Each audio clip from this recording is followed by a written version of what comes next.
Musi పునర్జీవనానికి Thames ప్రణాళిక లండన్లోని Thames నది సుందరీకరణ గురించి సీఎం రేవంత్ వివరిస్తున్న పోర్ట్ ఆఫ్ లండన్ అథారిటీ హెడ్రాజ్ కెహల్లివి చిత్రంలో పురపాలక ముఖ్య కార్యదర్శి దానకిషోర్, సీఎం ముఖ్య కార్యదర్శి శేషాద్రి ఉన్నారన్నటువంటిది. నదీ పాలక మండలి అధికారులతో సీఎం రేవంత్ భేటీ, థేమ్స్ పరివారక అభివృద్ధిపై ఆరా, మూసీ సుందరీకరణకు సహకరిస్తామని పోర్ట్ ఆఫ్ లండన్ అథారిటీ.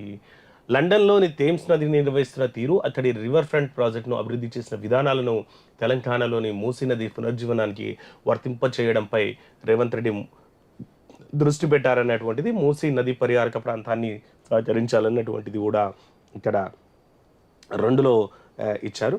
ఇక ప్రజాస్వామ్యంతో అభివృద్ధి సాధ్యం, బ్రిటన్ ఎంపీల భేటీలో ప్రజాస్వామ్యంతోనే అభివృద్ధి సాధ్యమవుతుందని బ్రిటన్ ఎంపీల భేటీలో రేవంత్ చెప్పినటువంటిది ఇక్కడ చూడొచ్చు. ఇక మూసీ ఏదైతే మూసీని సుందరీకరణ చేయడం కోసం అక్కడ లండన్లో ఉన్నటువంటి థేమ్స్ నదిని పరిశీలించిండ్రంట. పోర్ట్ ఆఫ్ లండన్ అథారిటీతో భేటీ జరిగింది. ఈ సందర్భంగా ప్రాజెక్ట్ సంబంధించిన అవుట్లైన్, వివిధ సంస్థల భాగస్వామ్యం పైన ఇరుపక్షాలు చర్చించినటువంటిది. ఈవెన్ పోర్ట్ ఆఫ్ లండన్ కూడా మన మూసీ ప్రక్షాళనకి సుందరీకరణకు మేము సపోర్ట్ చేస్తామన్నటువంటిది కూడా హామీ ఇచ్చినటువంటి మాట కూడా ఇక్కడ ప్రధానంగా రాశారు.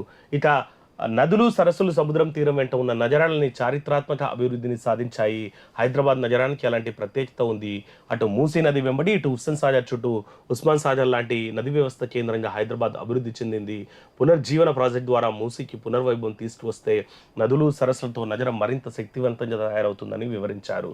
సో హైదరాబాద్ చుట్టూ హుస్సేన్ సాగర్ ఉంది, ఉస్మాన్ సాగర్ ఉంది, హిమాయత్ సాగర్ ఉంది. వీటన్నిటినీ సుందరీకరణం చేసి ఇవన్నీ చేస్తే టూరిస్ట్ స్పాట్లుగా చేస్తే, ఎందుకంటే మనం ఇప్పుడు కోస్టల్ ఏరియాలో చూసుకున్నట్టయితే కోస్టల్ ఏరియా మొత్తం కూడా డెవలప్ అయ్యి ఉంటుంది. నదీ పరివారక ప్రాంతాలు వ్యవసాయ పరంగా డెవలప్ అయ్యి ఉంటాయి. తర్వాత కోస్టల్ ఏరియాలన్నీ బిజినెస్ పరంగా, తర్వాత టూరిజం పరంగా డెవలప్ అయి ఉంటాయి.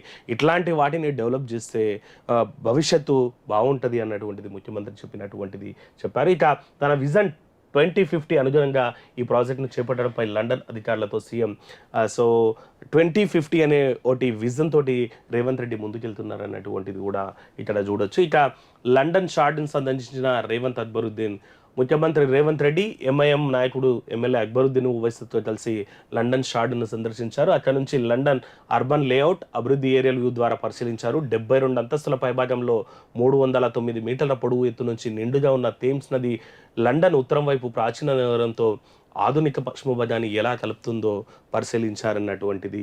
సో సిటీ సెంటర్లో ఉన్నటువంటి ఆ థేమ్స్ అనేటువంటి నది అనేది లండన్ ఉత్తరం వైపు ప్రాచీన నగరంతో ఆధునిక పశ్చిమ బజార్ని ఎలా కలుపుతుందో, అంటే ఆ అందాలను చూసి దాన్ని ఎట్లా మళ్ళీ ఇక్కడ ఇంప్లిమెంట్ చేయాలన్నటువంటిది కూడా డిస్కస్ చేసినటువంటిది కూడా ప్రధానంగా రాశారు. ఇక